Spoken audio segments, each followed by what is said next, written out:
20ª, a segunda do mês, e é a nossa segunda conexão aí com Brasília, né? A gente já teve aí uma live com um colega seu, o Dr. Anderson Machado, Uhum. foi o mês passado, foi junho, bem no final de junho, então foi muito bacana também, a gente falou muitos assuntos aí voltados aí para a área condominial e foi bacana, tivemos um público muito bom. O pessoal está entrando aí na nossa live de hoje. Doutora, eu queria que sim, antes de a gente começar o nosso tema, dentro do nosso bate-papo, gostaria que você se apresentasse aí para os nossos... Eu acho que está dando um eco, doutora. Não sei se tiver um fone aí. Tá me escutando Eu bem? acho. Eu estou te ouvindo bem. Você está com fone? Não. É porque eu acho que está dando eco. Eu estou ouvindo eu falar no seu telefone e estou ouvindo. Ixi, tá, peraí. Vamos resolver esse problema. Então, já vou me apresentando enquanto isso. Boa noite Ok. a todos. Agradeço o convite, Vinícius. Então, é uma honra para mim estar estreando aí a 20ª edição, tá bom? Boa noite aos seus convidados também. É um prazer estar participando. Como eu sempre digo, conhecimento compartilhado é conhecimento multiplicado, não é? Com toda E eu sei certeza. que você também tem feito um trabalho excelente na área do direito condominial. Observei várias pessoas aqui. Um abraço ao doutor Anderson Machado, de grande renome na área condominial aqui em Brasília. Vi também o doutor Caio César Mota, os meus cumprimentos, Sim. inclusive eu participei de um congresso no Nós vamos Goiás, falar referente ao sobre direito. isso aqui, hein? Vamos falar sobre isso. Excelente, falei sobre um tema polêmico. Doutor Fabiano Vilar, já foi meu companheiro aí de trabalho também, Ivete Rodrigues, então são várias pessoas, para a gente Muito bom, muito cumprimentar. bacana. Tenho certeza e espero também que seja engrandecedor esse debate, a nossa conversa. Curtem, compartilhem, comentem, deixem a opinião de vocês, que é muito importante também, vai ser enriquecedor para todos nós. Com toda certeza. Doutor, Melhorou o eco? Ah, eu acho que é quando eu falo, eu estou ouvindo eu falar aí no seu celular e está voltando para mim. Porque se você tiver um fone para pôr, eu acho que fica melhor. tá bom. Deixa eu ver se eu localizo esse fone aqui. Só um minutinho. Tranquilo, nós vamos ficar por aqui conectado. Bom, pessoal, enquanto vocês estão entrando aí, a gente está recebendo aqui muitas pessoas bacanas aqui, ó, seguidores, colegas, amigos, parceiros, a equipe nossa aqui da Ecrã também está conectando, minha esposa está conosco aqui também. Muito bom, vai ser hoje um tema bem bacana. Pronto. Melhorou? Agora está perfeito, ficou ótimo. Até o pessoal da NET, eu quero mandar um abraço para eles, todas as nossas lives têm acompanhado a gente, até ele reportou aqui que o áudio está bom. Doutora, a gente estava falando na sua apresentação e você fez um agradecimento aí a algumas pessoas. Eu ia até deixar para abordar esse tema um pouquinho mais para frente, mas já vamos aproveitar esse assunto. Eu conheci você naquele evento que teve lá em Salvador, né, do pessoal lá Sim. do Vieira, né, você palestrou lá, um tema sempre, acaba que assim, dentro da área do direito, e que envolve condomínio, sempre é polêmico, né? Não tem um assunto que não tem dois entendimentos, que não precisa de ter um debate, uma discussão aí, para se ter um conceito muito bom em cima das coisas. E como você já citou, você esteve aqui em Goiânia, no congresso, né? E nesse congresso, você esteve falando sobre, acho que era a PL 348, não era isso? Exatamente. O Isso. tema polêmico também da questão da profissionalização dos síndicos. Né? Isso. Um tema polêmico que tem vários tipos de visões, abordagem, então, de grande interesse e relevância, que no meu ponto de vista, adiantando, eu primo pelo reconhecimento da profissão de síndico. Sim, e acaba que assim, a gente entende também, eu também tenho esse mesmo entendimento, né? A profissionalização, a regulamentação dessa profissão, para que o pessoal tenha, assim, ter onde buscar mais conhecimento, né? A gente tem visto aí essas lives condominiais que aconteceram e vem ainda acontecendo, por conta dessa pandemia, tem trazido muito conhecimento para as pessoas, muita troca de informação. Como você disse, né, o conhecimento compartilhado, como é a sua fala lá do começo? Repete ela. Eu sempre digo, conhecimento compartilhado é conhecimento multiplicado. Com Né? toda certeza. Então, essas lives trouxe muito isso, né? E essa questão, quando a gente fala lá dessa, da questão da profissão do síndico, não é por causa só do síndico morador, mas sim por conta daquelas pessoas físicas, empresas que prestam aquele serviço dentro do condomínio de gestão.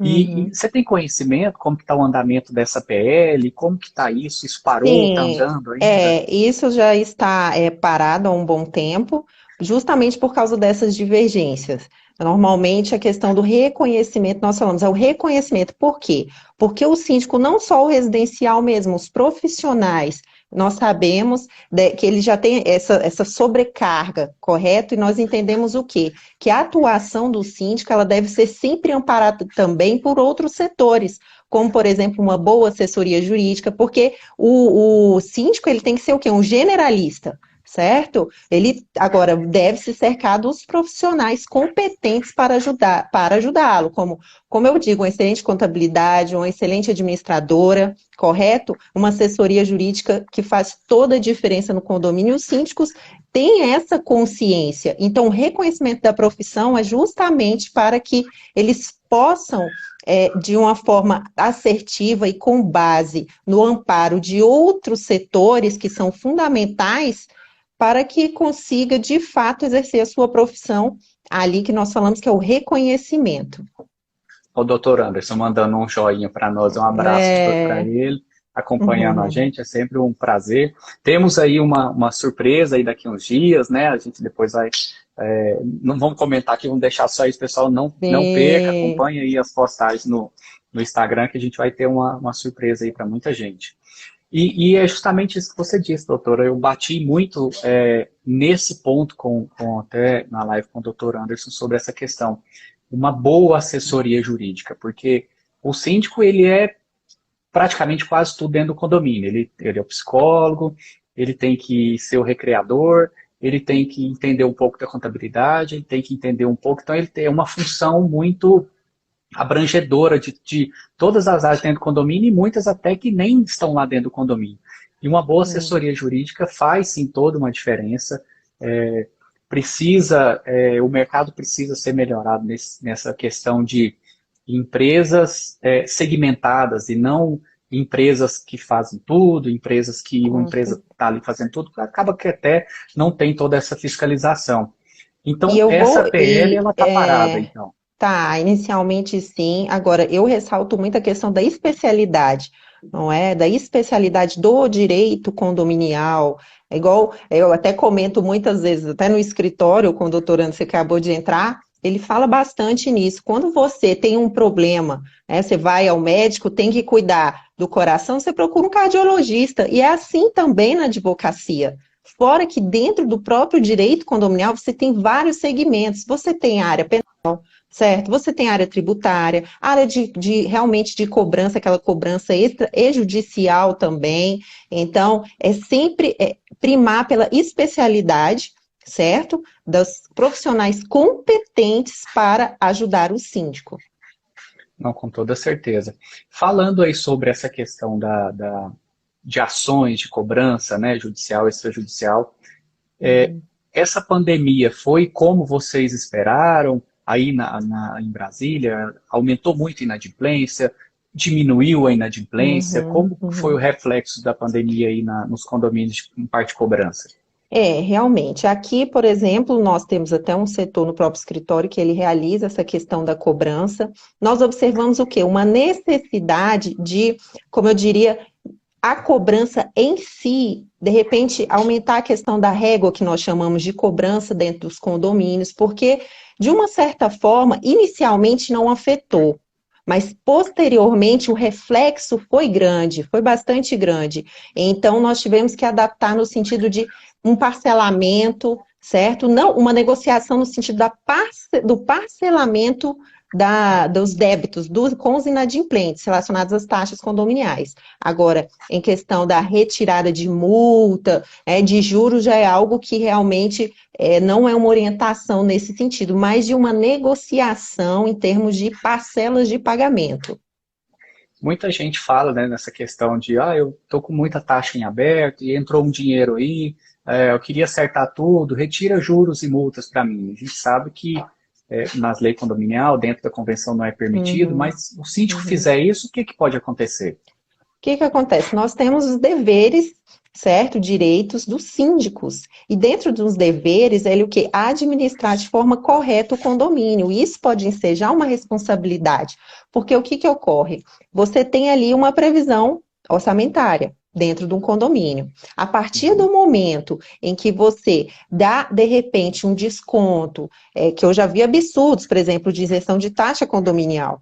Você está o quê? Praticamente falando que o adimplente, ele vai estar pagando pelo inadimplente. Então, isso é algo que tem que ser muito bem observado. Eu sei que já chegaram vários síndicos me questionando, doutora, mas eu vou deliberar com o conselho fiscal. É possível? Não se concede desconto. Isso você leva para a Assembleia. Agora, a orientação essa concessão, ela é complicada. De juros, de multa, a gente sabe que não é a melhor orientação, mas que nós trabalhamos como? No sentido de dar uma margem maior na régua de negociação. Inclusive, dentro do código, na área até de execução, você pode o quê? Falar com o inadimplente, dar uma entrada e parcela em até 6 vezes, por exemplo, é uma saída. É muito plausível que tem dentro da lei. Então, essa questão nós observamos muito aqui em Brasília da margem de negociação. Agora, multa e juros não é retirado. Mesmo porque é uma aplicação que nós temos dentro do código.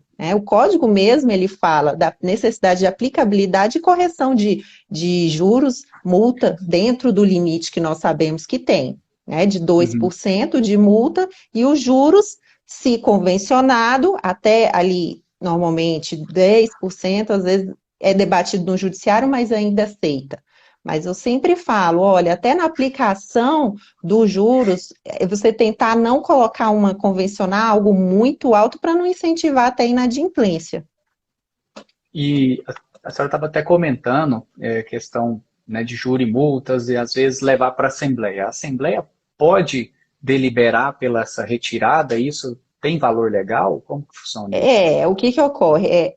Os juros e a multa a Assembleia, de fato, pode levar para deliberar sobre isso. Agora, tem que ter muito cuidado. Primeiro, observar a sua convenção. O que ela diz? Será que ela realmente dá abertura para isso? Porque muita gente questiona, mas é por um certo período. Porém, entretanto, realmente leva para a Assembleia. Eles podem decidir? Sim, mas não é uma orientação. É muito mais fácil você poder o quê? Negociar aquela dívida. Agora, retirar juros e multa, você já entra numa seara que a própria lei, ela assevera e determina que seja aplicado de fato por exemplo, juros, correção monetária e multa. Pessoal, quero deixar aberto aí, quem quiser fazer alguma pergunta, pode colocar aí no chat que a gente vai tentar acompanhar e responder elas. Eu tenho visto alguns colegas síndicos comentar em grupos de síndico, às vezes ligam para perguntar, para tirar uma orientação. Alguns condomínios já tinham ali uma inadimplência considerada, a pandemia, querendo ou não, nós já estamos aí para 5 para 6 meses praticamente, aumenta também um pouco. Eu tenho visto alguns condomínios falar em mutirão de cobrança interna, um dia de ação, de cobrança. Isso é permitido por lei? Pode ser feito isso? O que ocorre? Você pode fazer, como é que eu falo, campanhas. Campanhas de incentivo ao pagamento, ou seja, pague na data, certo? Que deve ser realizada, né? Esse multirão que muitas vezes nós falamos é o que? Essa campanha, certo? De pagamento. Agora, retirar juros, multa ou um dia de negociação, de repente não tem problema você chegar e fazer essa negociação, desde que pautada na lei, tá bom? E aí, quando envolve, muita gente ainda questiona, fala, mas mesmo está fazendo essa cobrança aqui, honorário, retira isso aí para a gente. Aí cabe ao advogado definir se aquela margem lá que normalmente tem, né, de 10 a Isso. 20%, isso fica a cargo É, do escritório de cobrança. porque o que que ocorre? Isso é muito debatido, inclusive quando muitas vezes o inadimplente ele chega até nós para eu converso, explica, eu falo, olha, não é uma relação consumerista. Isso aqui Uhum, a gente não está indo negociar uma mercadoria, indo ao mercado comprando alguma coisa, a uma loja pedindo desconto. A relação de taxa condominial não perfaz essa seara do direito do consumidor que você pode oferecer o desconto. Eu explico isso justamente uhum. para o condômino que está devendo aquele débito, está devendo aquele valor. Então, quando eu falo isso, eles já param, observam, e o que ocorre? Muitos falam sobre os honorários. Os honorários, ele é devido, mesmo porque a convenção, a maior parte da convenção inclusive dos condomínios, e é onde eu entro da importância do regimento interno e da convenção condominial ser atualizada, é isso, que muitas, a maioria, principalmente nas que eu faço revisão de regimento interno, que é uma sugestão que faça, inclusive, de 5 em 5 anos, porque traz uma maior segurança jurídica, até para o Uhum. próprio síndico e os condôminos, é que conste lá uma cláusula, no caso de cobrança judicial ou extrajudicial, inclusive é o inadimplente, o devedor daquele valor, é que vai arcar com os custos. Então, se está na convenção, tem decisões judiciais, inclusive com o aparato que fala, tendo ali na sua convenção, é devido sim, tá? Porque foi um trabalho realizado, é uma cobrança que deve de fato ser feita, e não é ilegal. E até porque é um contrato, né? Existe um contrato de cobrança entre o condomínio e o escritório de cobrança, e Justamente. lá reza esses índices, Justamente, né? justamente. Então, além da questão do contrato, eu ressalto essa importância. Por aí nós tiramos, porque é uma segurança jurídica para o próprio condomínio. Inclusive, Vinícius, foi debatido muito nos tribunais referente àquele valor que é feito no boleto. Já viu que às vezes vem constando uma taxinha da emissão do Aham. boleto? Muitos, inclusive, questionam essa questão do valor. E não, ele é devido. Inclusive, a convenção, quando bem feita, é uma sugestão que se coloque, inclusive, esses custos. Porque depois, se for debatido de alguma forma no judiciário, vai estar lá constando que o valor da emissão, que a gente sabe que tem o custo da emissão do boleto, pode sim ser incluso no reparo e devolução do dinheiro ao condomínio corrigido. E uma coisa muito importante que a senhora comentou, e eu queria até deixar novamente aqui frisado, é essa dica que você deu. A cada sua sugestão de 5 em 5 anos, se faça a renovação de convenção, regimento interno, porque, principalmente, por exemplo, agora, a gente está vivendo um momento onde foi permitido a Assembleia Virtual, e onde a gente tem realizado a Assembleia Virtual, os índices de participação são muito grandes. Então, é um excelente momento também para alterar a convenção, para colocar cláusulas de obrigatoriedade em pandemia, uso de máscara, enfim, uma série Sim, de coisas, sim, e é uma dica muito importante. Então, pessoal, com fica aí certeza. esse alerta, porque essa questão da renovação desses documentos se faz muito importante.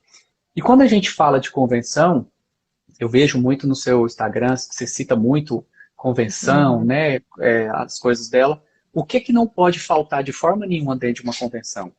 Bom, eu quero ressaltar, pontuar novamente, Vinícius, essa questão da importância. Muitos falam, é Uhum, desnecessário? Não. Igual, por exemplo, nós sabemos que a legislação ela está em constante movimento. A tecnologia chegou aí para aproximar, né? Só às vezes a gente está distante fisicamente, mas estamos aqui presentes, participando. Quer dizer, essa interação. uhum. Então, tudo isso ele afeta o condomínio. Vem aí a questão, por exemplo, das portarias remotas, que é outro tema muito polêmico, que pode ser abordado no futuro, para a gente numa live, é até muito interessante isso. E essa questão muito da convenção. Por quê? Porque na convenção você vai colocar o quê? Os limites, né? Muitos limites ali dentro. Então, até em questão de inadimplência, é uma outra sugestão que eu deixo a gente falando de inadimplência, o que pode conter na sua convenção?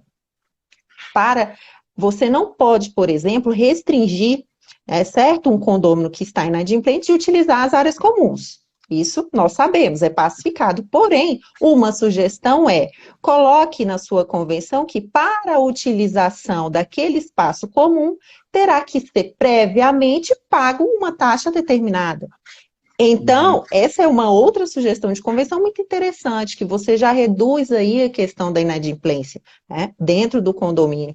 E o que não pode faltar na convenção? Justamente questões que assegurem o síndico dele poder realizar uma cobrança, certo? Questão de, por exemplo, alguns determinados casos, em vez de você precisar fazer uma notificação, a advertência, a pessoa vai utilizar aquele espaço comum, já assina o termo falando quais são, vamos supor, as regras para utilizar aquele espaço comum, e ela já está ciente ao assinar o documento, certo? Então, se após essa ciência ela infringe alguma regra ali dentro do espaço comum, ela pode ser, por exemplo, multada.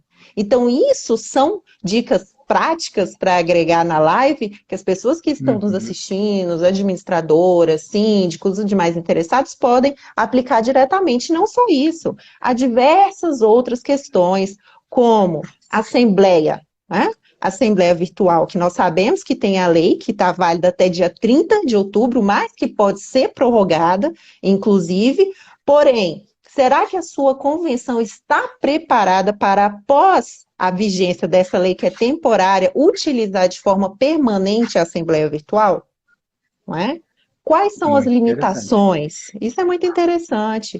Quais são as limitações? Né? Questão de procuração, como fica a questão, o anexo da auditoria condominial, anotando tudo, anote mesmo. Anote tudo. Então, são pontos que eu estou falando aqui, a sua Assembleia, questão de procuração, como vai ser, quais são os regramentos, certo? Se a pessoa quiser apresentar a procuração lá na hora, né, da Assembleia Virtual, como que isso vai ser realizado? Tem plataformas que nós sabemos que, como vai ser a validação para receber ali na hora? Nós sabemos o quê? Que é importante ter o quê no edital antes de uma Assembleia Virtual, né? Delimitando, muitas vezes abre, olha, com 48 horas de antecedência, tem que levar as procurações para a validação, verificar a procedência, mas e aí? E depois disso, na hora um condômino quiser aparecer lá na hora da Assembleia Virtual e apresentar, como que vai ficar? Então, são vários pontos. Isso que eu estou falando são exemplos que, se a sua convenção ela não delimitar bem esse e outros pontos, possivelmente, olha, asseguro que vai ter problema de nulidade judicial, muitos questionamentos. Então, a tecnologia, ela está para ajudar, só que o condomínio ele tem que se adaptar bem como a convenção, porque a convenção é a lei maior do condomínio. Lógico que ela não está para além o quê? Da Constituição Federal, do Código Civil, certo? Mas para uma segurança jurídica dos condôminos e do síndico, ela deve ser delimitada, como, por exemplo, a questão da Assembleia Virtual após a vigência dessa lei. Sim, claro. Doutor, eu queria deixar registrado aqui, ó, tem algumas pessoas entrando aqui, o Mauro Vilaverde, do escritório aqui de Goiânia, está acompanhando com a gente. Minha mãe entrou aqui, está acompanhando com a gente. Mandar um abraço para ela. E até tem uma pergunta aqui que foi feita, o Edson Rodrigues deixou uma pergunta aqui, o seguinte: qual o limite de endividamento do condômino para acionar judicialmente? Sim. O que ocorre? Não há um limite. Vamos dizer, um limite. O que é feito? Para explicar, de repente, para quem está nos assistindo aqui. Peraí, melhorou. O que ocorre? Está em aberto ali, nem que seja uma taxa condominial, vamos supor, de R$500, né? Vamos jogar assim, R$500. Então, você não pagou naquela data, certo? Não pagou na data que deve ter, passou o desconto de pontualidade, enfim, está devendo, foi para cobrança, né? Seja lá, 30 dias, por exemplo, numa contabilidade, fez a cobrança, não teve retorno, você tenta, logicamente, extrajudicialmente, não acionar, certo? O judiciário, o que você pode fazer? Tentar fazer um termo de acordo, isso é muito importante, deixar claro para o condômino que você quer que ele pague, mas também que não onere demais certo? Que você está ali à disposição para fazer uma negociação dentro dos limites, porque o condomínio também tem interesse em receber, certo? Com certeza. Então o que que ocorre? Eu sempre falo, tem o limite? Não. Passou, está devendo, ele vai responder por aquele débito, ou de uma forma, ou judicialmente, com a execução, ação de cobrança e outros meios, ou judicialmente ou extrajudicialmente, quando a gente fala dos termos de acordo, que nós fazemos muito, inclusive no escritório, que tem uma validade e um título executivo quando bem feito, né? Quando quem faz sabe fazer, colocando as cláusulas devidas, de multa, prazo, um acompanhamento se está ocorrendo aquele pagamento e que deixe bem claro para a pessoa que está devendo a taxa, a cota condominial, que caso ocorra alguma parcela em atraso, aquele título pode ser executado nos termos que estiverem ali dentro daquele acordo. Inclusive, o condômino, ele pode, nós sabemos que a dívida é da unidade, certo, em si, e pode responder com o próprio bem. E diversas pessoas questionam. Para alguns é óbvio, mas para outras pessoas não sabem que pode responder realmente com a unidade, porque a dívida é da unidade, não da pessoa em si, né, que a gente chama da próprio terreno, né, da dívida próprio terreno. Então, seu Edson, respondendo, esse limite de endividamento não tem. Pode ser, inclusive, devendo uma taxa extra, né? A gente pode executar. Então, está devendo, a gente entra e, dependendo do caso, vai para as vias judiciais respondendo com o próprio bem. Eu até ia puxar um gancho, a gente tem mais uma pergunta aqui, mas eu ia até puxar um gancho e te fazer uma pergunta em cima de uma colocação que você fez. O gancho que eu ia puxar é que essa dívida ela pode vir no decorrer dessa ação, ele pode até o próprio bem perder. E isso a gente vê acontecer muito quando você tem um imóvel que está alocado e às vezes você não tem ali aquele conhecimento, não acompanha, está na mão da imobiliária, não te passa as informações, de repente você recebe uma carta e assusta, né, porque vai tirar lá a certidão no cartório para entrar com a ação, chega, você está correndo risco aí de até perder o imóvel. Então, é justamente isso, eu puxar um link porque pode perder o imóvel, né?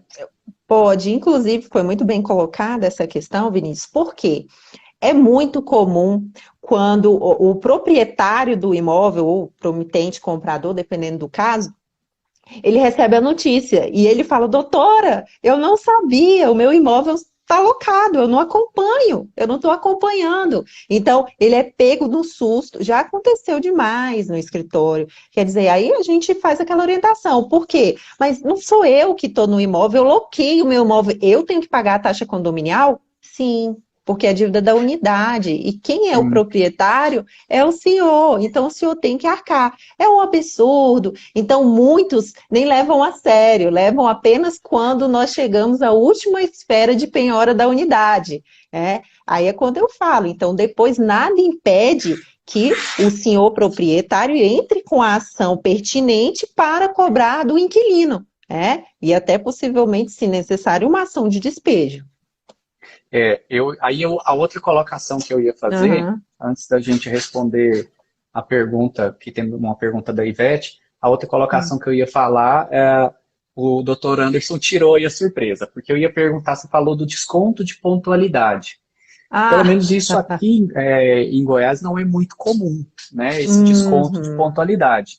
E ele ainda pergunta, desconto de pontualidade, o que acham sobre isso? Eu ia fazer essa pergunta. Então, como que é isso? Como que funciona? O que você me fala sobre essa questão desse desconto de pontualidade? Sim, o que ocorre? Em outros estados, o entendimento é que não há legalidade, mas no DF é pertinente, tá? Mas tem alguns pontos. Então, eu vou citar a prática, porque fica mais fácil para quem está nos assistindo entender. Porque às vezes fica o juridiquês e quem tá assistindo não entende. Então, vamos supor, em Brasília é pertinente, mas desde que, vamos supor, a taxa condominial, ela vence dia 10, certo? Todo dia 10. Se você pagar com desconto de pontualidade, vamos supor, no dia 9, certo? E ultrapassou esse desconto de pontualidade, vamos supor, dia 9 não pagou. tá? Então, Uhum. você vai pagar no dia 10 a taxa cheia. Mas não pode incidir, por exemplo, no dia 10 juros e multa e correção monetária, porque eles entendem que é o quê? Que é uma cobrança indevida e escondida, como se fosse embutido. Então, Certo. o certo é o quê? Em Brasília, o entendimento aqui, desconto de pontualidade, pagou até dia 9. Não tem o desconto? Paga dia 10 a taxa cheia. E aí, com 1 a 2 dias após a data, você pode já caracterizar a questão da inadimplência, que não houve o pagamento na data correta, após os 30 dias. Mas o desconto de pontualidade é pertinente só nesses moldes, tá? Porque, por exemplo, não pode ser dia 9 é o desconto de pontualidade, aí dia 10 já incide juros e multa. Vocês não é assim. Uhum. Então, em Brasília, é Entendi. dessa forma que é o entendimento. Se, E se aí não esse ficou claro, desconto, alguém pergunta.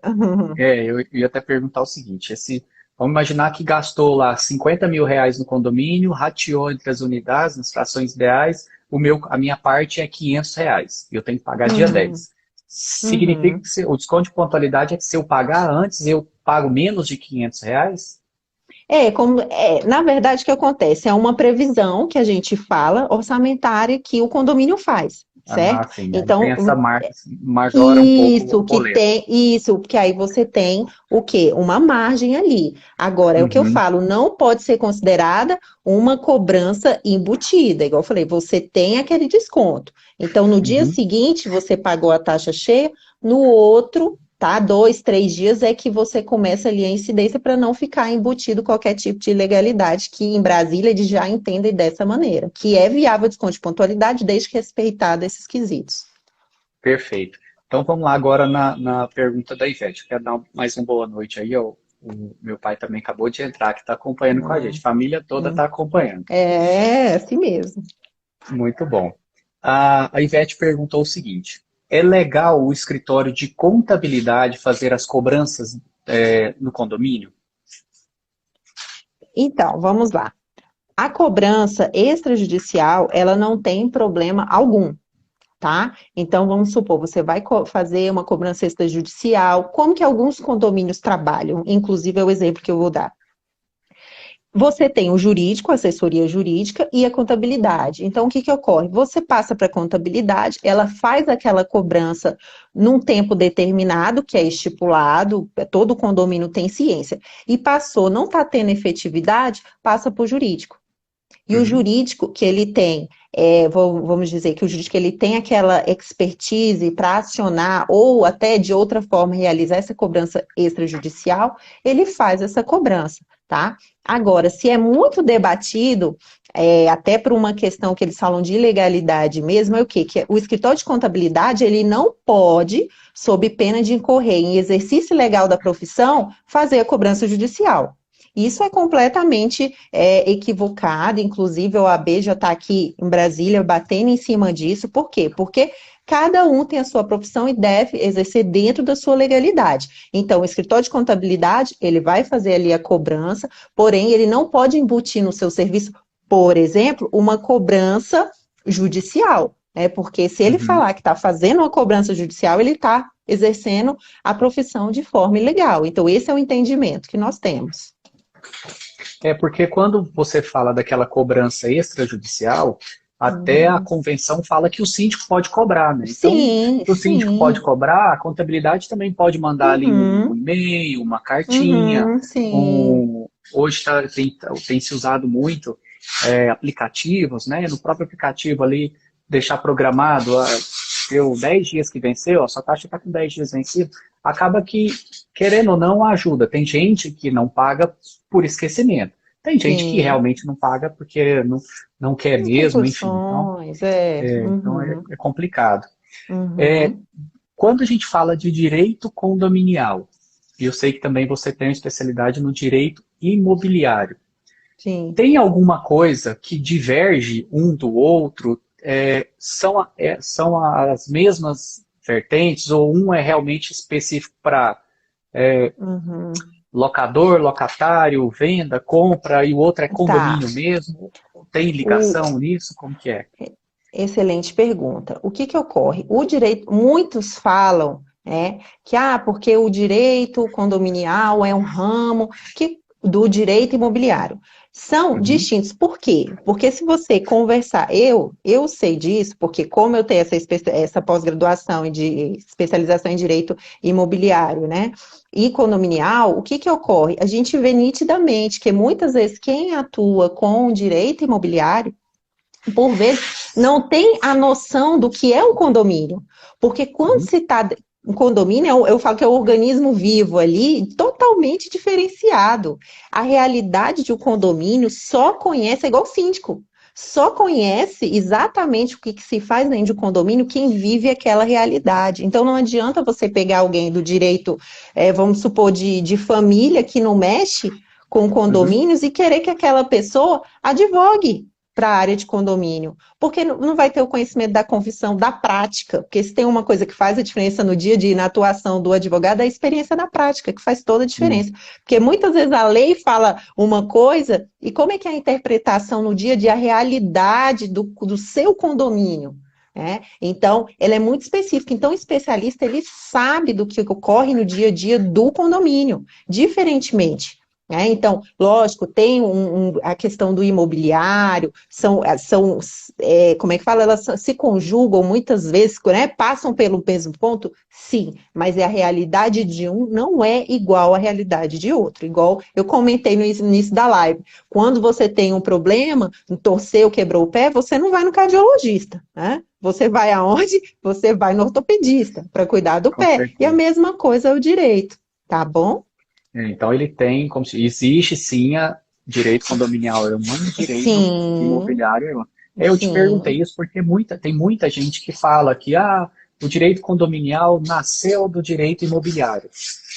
Né? Não faz Não, não. sentido isso, né? Tanto que, por exemplo, em Brasília, nós temos as seccionais aqui que tem só comissão de direito condominial, né? Comissão de direito imobiliário. Então, a tendência em outros estados, por exemplo, em São Paulo, São José, tem também uma comissão específica de direito condominial, né? Eu sou membro, consultora da OAB Nacional, Federal, e tem o que? A Comissão Especial de Direito Condominial, é só condominial, não é imobiliário. Então, eu, como membro, por exemplo, tenho propriedade para falar, né? Eu sou consultora da OAB Sim. Nacional, que mexe só com o direito condominial, e ali as pessoas de renome que têm debatem justamente a importância e a necessidade no dia a dia. Porque você vê casos jurídicos que você fica pasmo de pessoas que não são da área, e em vez de ajudar o condomínio, o síndico acaba por prejudicar, porque não tem conhecimento da área.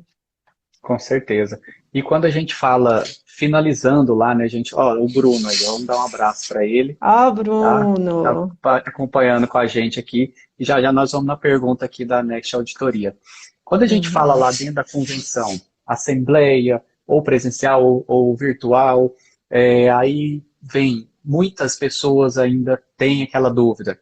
A Assembleia tem que registrar, a convenção, a procuração que eu recebo na convenção, ela tem que ser registrada, ela pode ser manuscrita, ela pode ser verbal, ela pode ser, ou eu tenho visto, já vi, não sei se já viu, vi alguns casos por conta das assembleias virtuais, a pessoa está lá e fala, não, mas eu recebi um WhatsApp aqui, a pessoa me falou, eu sou fulano, eu estou deixando a procuração para votar por mim. Essas coisas têm valor? Como que é isso na prática? E O sobre que que eu... a questão dos registros também. Tá, Bruno Treslinski, ó, nosso Eu falei, parceiro. o Bruno está aqui com a gente. Pois é. Então, essa questão da procuração, obrigatoriedade de registro, vamos voltar à convenção. Eu já participei de assembleias que já participei para apaziguar, inclusive, os ânimos, certo? De temas polêmicos. Por quê? Porque se na sua convenção diz que há obrigatoriedade de registro, ela deve sim ser registrada. Se não tiver, ela não tem o porquê ser registrada. Então, Então esse é o depende do que primeiro está lá na ponto. convenção. Depende do que está na sua convenção. Se a sua convenção ela é omissa, então pressupõe-se o quê? Se ela é silente, não há essa necessidade. Agora, se tem, precisa sim ser de fato registrada ali a procuração. Inclusive, é igual quando a gente fala, para ter, também tem a questão da convenção, certo? De ser registrado ou não. Ah, é obrigatório, não é? É a convenção ser registrada. Então a gente entra, ou seja, para ter feitos perante terceiros, que nós chamamos, é importante esse registro. Agora, é obrigatório se você for na forma geral? Não, mas para validar perante terceiros é necessário esse registro, sim. E, por exemplo, Sim. bancos, os bancos, eles exigem, né, que haja ali um registro, por exemplo, da ata de eleição do síndico, precisa registrar a ata, como regra geral, não. Se a sua convenção dizer que sim, precisa. Mas lembrando que tem atos administrativos, por exemplo, no banco, para movimentação de conta na eleição de síndicos, que eles exigem a obrigatoriedade, sim, do registro em cartório. Uhum. Então, essa, por exemplo, é uma exceção, que apesar de sua convenção pode ser silente, mas a ata, por exemplo, para, no caso de eleição do síndico, ela precisa ser registrada, dentre outros casos. Sim, claro, perfeito, muito bom. Bom, voltando aqui à pergunta, nós temos aqui a NET perguntando o seguinte: o que a doutora acha do advogado do condomínio que é morador e ainda faz parte do conselho fiscal? O que que ocorre? Ele é o quê? Morador. Olha, O José advogado Roberto. Ah, é tá. aqui, ó, aqui, ó, perguntou, o Next perguntou. O que a doutora acha do advogado do condomínio, ou seja, um advogado contratado pelo condomínio, que é morador e ainda é parte do membro do conselho fiscal? Nossa Bom, senhora, faltou ser o impe- síndico. olha, o impedimento legal, a gente não vê aí, né? Quer dizer, ele Uhum, é morador. Agora, eu, por exemplo, eu já fiz parte do conselho fiscal do meu condomínio, certo? Eu não uhum. era advogada. Por quê? Até me ofereceram, falando, doutora, quer o condomínio, sabe? Queriam por tudo. Eu falei, olha, eu, particularmente, Daniela Mota, não misturo. Até para que não fique, de repente, comprometido. Né? Fala assim, ah, mas como é que está a atuação? Então, eu prefiro o quê? Você indica, né, para uma outra pessoa que tem especialidade. Agora, eu não vejo problema, vamos supor, igual eu sou moradora do condomínio, tenho conhecimento, sou advogada e faço parte do conselho fiscal. Então, para mim, eu não vejo problema, tá bom? Mas aí Agora você tem não é que a advogada do do condomínio. condomínio. Não, eu tenho a minha Isso. profissão de advogada, moro no Uhum. condomínio e fazia parte do conselho fiscal. Agora, eu ser advogada, morar lá e ser contratada, aí, de fato, é de cada impedimento legal, não tem. Né? A gente sabe que não tem, mas vai de cada um, se acha que dá conta desse comprometimento, né, dentro do seu condomínio. E acaba que fica, é o que a gente vê muito, quando a gente atua na área Uhum, administrativa, de sindicatura profissional ou assessoria síndico-morador, a gente vê muito que o pessoal está saindo, está deixando os condomínios de ter o síndico-morador, até por causa sim. disso, que é mais ou menos uma pergunta na linha da pergunta que foi feita, porque você toma partido pelas coisas, né? Você tem os seus amigos dentro do condomínio, você tem as suas afinidades, as pessoas que você não bate bem, então você tem isso. Uhum. E acaba querendo ou não, o advogado contratado do condomínio, que é o morador e ainda é conselheiro, é complicado, porque e é aquela vertente também da empresa faz tudo. Quem fiscaliza quem, né? Justamente, fica comprometido. Igual muitas vezes eu vejo, tem a questão voltando à contabilidade. Né? Às vezes é o mesmo dono da contabilidade, é o dono da administradora, que é o dono. Quer dizer, onde está a licitude? Quem vai fazer essa auditoria que nós chamamos das contas? Então entra Sim, aí uma questão que fica comprometida. é verdade. Igual, ó, o José É, Roberto comentou, olha, esta situação, é, mais hora menos hora, gerará um desconforto, de fato. com toda certeza. Vai ficar uma situação complicada, né? Isso aí não tenha dúvidas disso.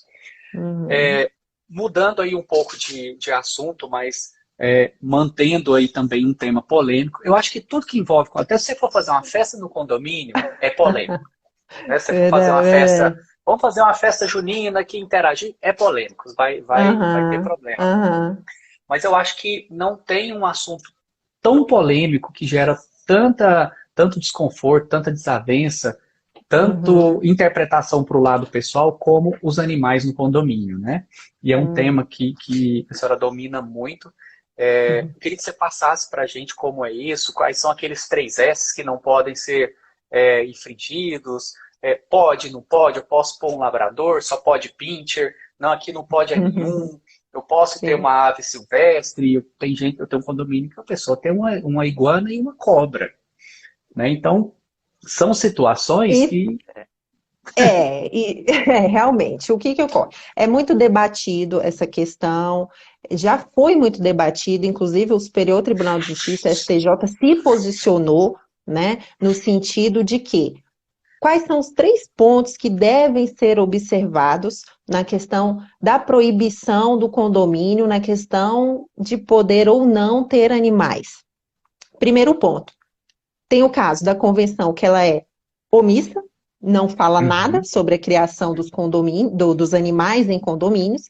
A segunda opção é que ela proíbe determinado tipo de animal de estimação e a outra que ela proíbe totalmente. Então, esses 3 aspectos devem ser observados. Inclusive, nesse julgado, ele fala que qual é a pertinência que tem uma convenção que ela, de forma generalizada, proíbe qualquer tipo de animal de estimação. Não tem um respaldo legal. Por quê?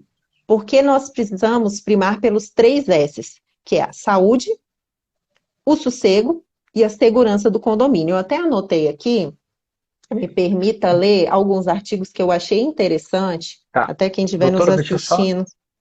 Deixa eu só fazer uma consideração aqui, até eu acabei de ver aqui. A Dagna Ramos fez um comentário, que a Dagna é uma amiga minha, ela é síndica, moradora aqui em condomínio aqui em Goiânia, a gente participa junto aí em um grupo de síndico, às vezes o pessoal reclama que a gente está dando trabalho para ela lá nesse grupo, mas assim, a gente tenta levar sempre mais conhecimento para o pessoal, sempre trocar experiência. Aí eu queria só deixar claro para ela, que ela até comenta aqui, que não concorda com a afirmação de que o síndico morador é ser parcial.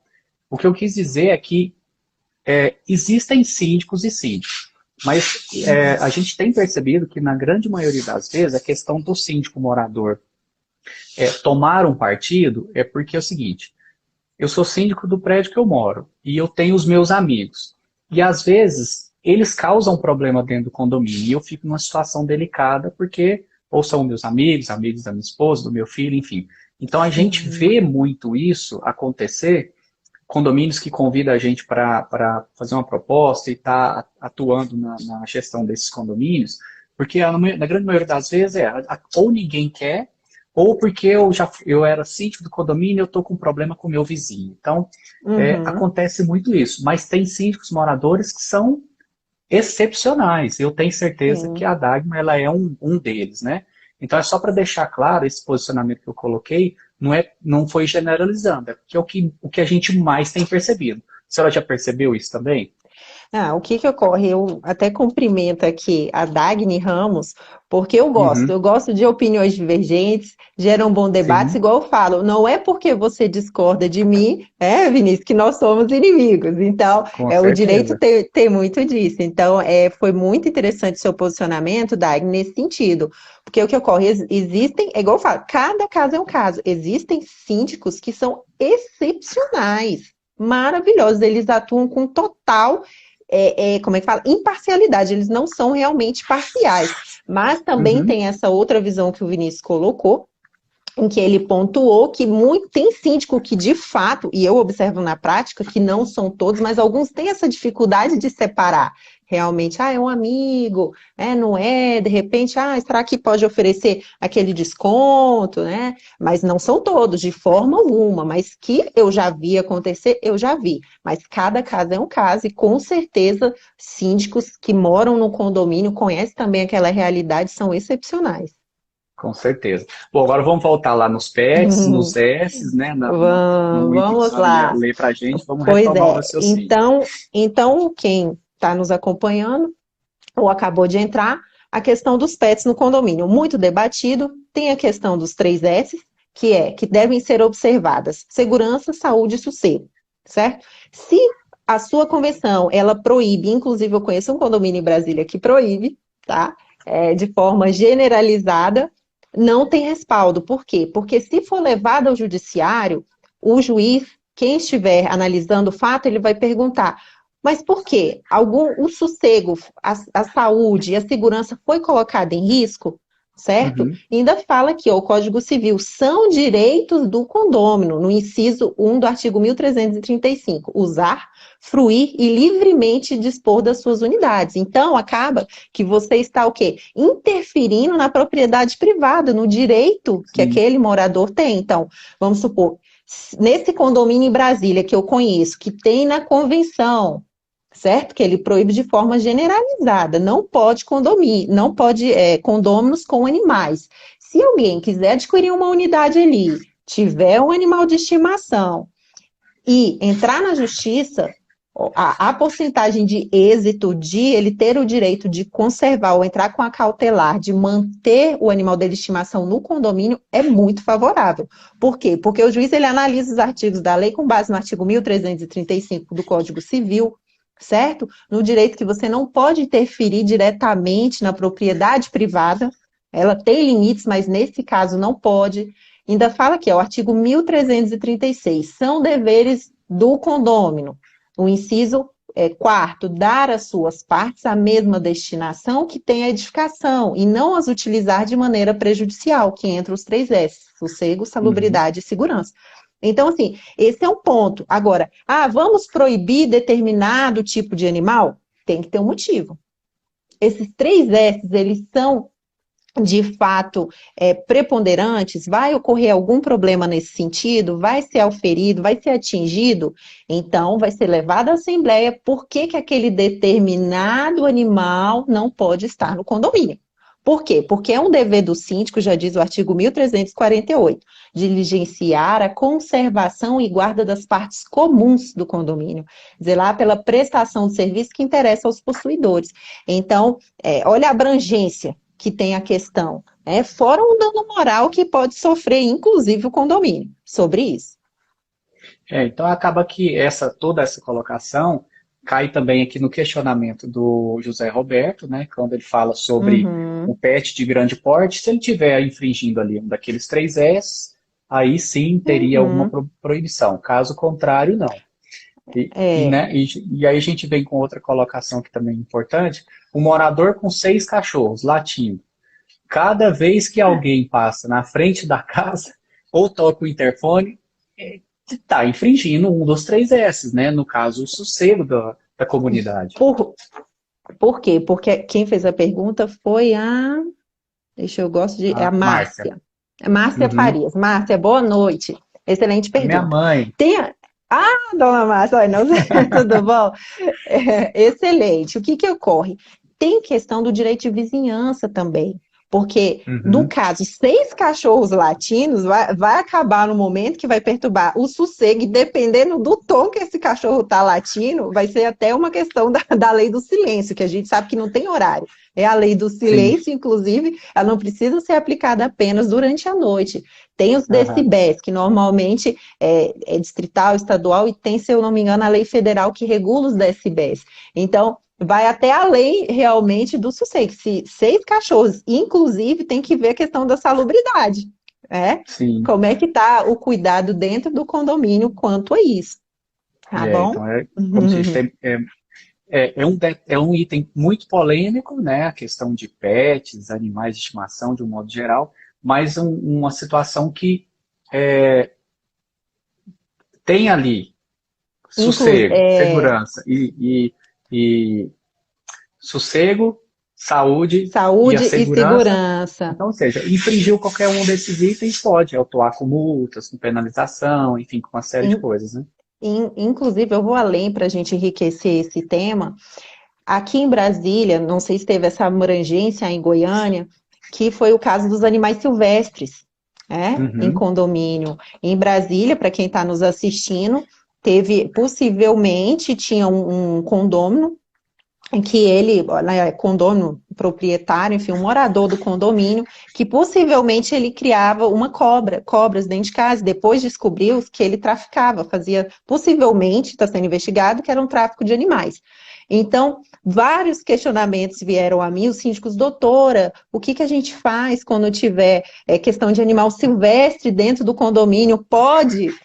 Não pode? Então, é interessante informar para todos que o animal silvestre, para que você tenha, precisa de uma autorização, tá? O órgão competente, ele deve dar essa autorização para a pessoa ter esse pet, esse tipo de animal silvestre em casa.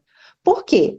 Porque ele é um animal silvestre, correto? E todo um procedimento até de cuidado deve ser diferenciado.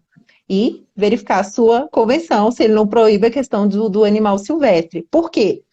Porque como proceder? Se você tiver o síndico, doutora, eu tenho uma suspeita que tem cobras, enfim, silvestres, que não tem autorização legal para que a pessoa possa ter esse tipo de animal no meu condomínio. Denúncia, né? Você tem a denúncia, tem a polícia ambiental para fazer a denúncia, lembrando que é crime. Né? Se você não tem autorização, é detenção de 1 ano a 6 meses e mais multa. Você tem um tipo de animal desse sem autorização legal. Né? Então, é bom até para o síndico que está nos assistindo ter essa informação, para saber como proceder no caso de alguma notícia. Imagina uma cobra solta dentro do condomínio, né? Desce, olha o risco que é colocado. E aqui, essa notícia em Brasília está sendo até hoje, está tendo repercussão, né? E vários síndicos vieram questionando. Sim, sim. Olha só, não parece, nós temos aí menos de 2 minutos. Eu queria ver se a gente consegue só responder essa pergunta, se algum tipo de animal não pode de jeito nenhum. Você tem conhecimento que algum não pode? Os silvestres, se não tiver, não pode de jeito nenhum, né? No condomínio. Exatamente. Aí, faltando os minutinhos aí, então, lembrando que, se você também tiver um animal silvestre em casa, quem estiver nos assistindo, basta entregar às autoridades que você não vai ser apenado com nada. Ótimo. Bom, doutora, nós temos 40 segundos, logo o Instagram corta. Eu quero agradecer muito aí a todo mundo que acompanhou, em nome da minha equipe, dos meus familiares. Agradecer aí por ter aceitado esse convite. Vamos deixar uma deixa aí para o pessoal. Em breve, em dia 20, nós vamos ter um outro encontro, então nós vamos debater muita coisa, vai ser bacana, a gente vai estar divulgando isso.